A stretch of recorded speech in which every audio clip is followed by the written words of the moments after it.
Hello, നമുക്കൊരു ചേമ്പ് കറി വെച്ചാലോ? ചേമ്പ് ഇപ്പം വളരെ കുറവാണ്. ചേമ്പ് സമയം അതിൻ്റെ കഴിഞ്ഞതാണ്. ഞാൻ ഇന്നൊരു കടയിൽ ചെന്നപ്പോൾ ചേമ്പ് കിട്ടി. അപ്പോൾ ഇച്ചിരി ചേമ്പ് ചാറുണ്ടാക്കിയേക്കാമെന്ന് ഓർത്തു. കുറച്ച് ചേമ്പ് മേടിച്ചിട്ടാണ് അത് നന്നായിട്ട് ചിരകി നമ്മൾ കഴുകിയെടുക്കുക കേട്ടോ. പണ്ടൊക്കെയുള്ള കറിയില്ലേ ഈ ചേമ്പ് കറി. ഈ ചേമ്പ് നന്നായിട്ട് കഴുകി അതിന് ശകലം മഞ്ഞൾപ്പൊടി ഇട്ട് ഉപ്പും ഇട്ടൊന്ന് വേവിക്കാൻ വെക്കുവാണേ. വെന്ത് വരട്ടെ. അത് നന്നായിട്ട് വെന്തിട്ടുണ്ട്. നല്ല ഒരു വലിയ തീയൊന്നും വേണ്ട അത് വേകുന്നതിന് വേണ്ടിയിട്ട്. നന്നായിട്ട് ഉടച്ചിട്ടുണ്ടത് ആ ചേമ്പിന്. ഇതിന് ശകലം മല്ലിപ്പൊടി, മുളക് പൊടി, മഞ്ഞൾപ്പൊടി മാത്രം മതി. നല്ല രീതിയിൽ മൂപ്പിച്ചിട്ട് നമുക്ക് ഇത് ഉടച്ച ഇതിലോട്ട് അങ്ങോട്ട് ചേർത്ത് കൊടുക്കാം.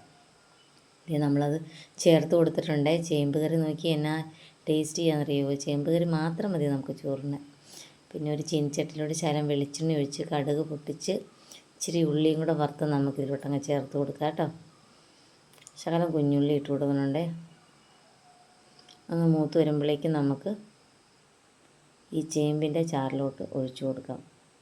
നല്ല ടേസ്റ്റി കറിയാണ്. പെട്ടെന്ന് ഉണ്ടാക്കുകയും ചെയ്യാം. എല്ലാവർക്കും ഇഷ്ടപ്പെടുകയും ചെയ്യും. എല്ലാവരും വീട്ടിൽ ഇതൊന്ന് ചെയ്ത് നോക്കണം കേട്ടോ. ചേമ്പ് കിട്ടുന്ന സമയത്ത് ചിലർ തേങ്ങ അരച്ചൊക്കെ ആയിരിക്കും വെക്കണത്.